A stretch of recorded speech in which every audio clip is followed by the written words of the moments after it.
राज्य कांग्रेस दलर ओडिशा बंद डाकरा नहीं मुख्यमंत्री बासभवन में गतकाली राति बड़ हाईलेवल बैठक बसीथिला।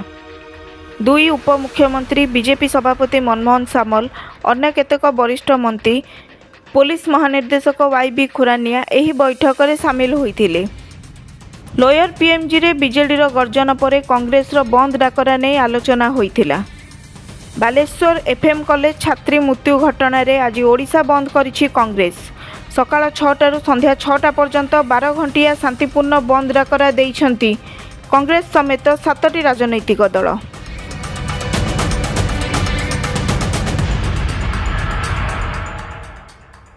कांग्रेस कर्मी माने विभिन्न स्थान में रास्ता को ओह्लाइबा सह पिकेटिंग करिबा आरंभ कर देइछंती। गाड़ी मोटर चलाचल बंद रहिबा सह स्कूल कॉलेज दुकान बाजार और व्यावसायिक प्रतिष्ठान मध्य बंद रहिछि।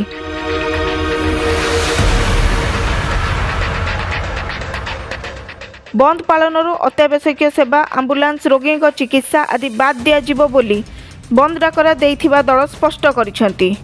ओडिशा बंद डाकरा नहीं पीसीसी सभापति श्री भक्तचरण दास राज्यवासी को सहयोग करने निवेदन करिसेंती। कांग्रेस प्रभारी अजय लल्लू, पीसीसी सभापति भक्त दास, जयदेव जेना समेत कांग्रेस नेता और कर्मी माने मास्टर कैंटीन छकठारू बाइक रैली रे टाउन परिक्रमा करी 3टा बेले एजी छकरे पहुँचे बोली कहिसेंती।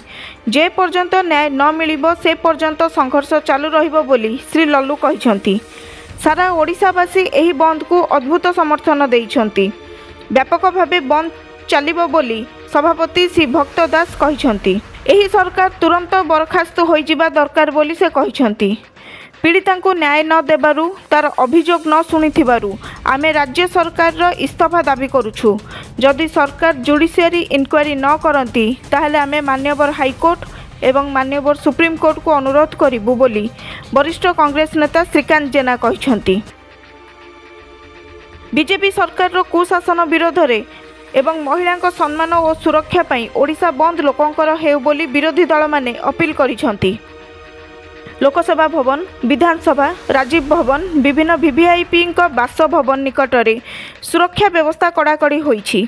पुलिस कमिशनर कहिसेंती गणतांत्रिक उपाय रे आंदोलन हेउ, कौनसी नेता बा कर्मी आईन को हाथ को नियंतु नाही।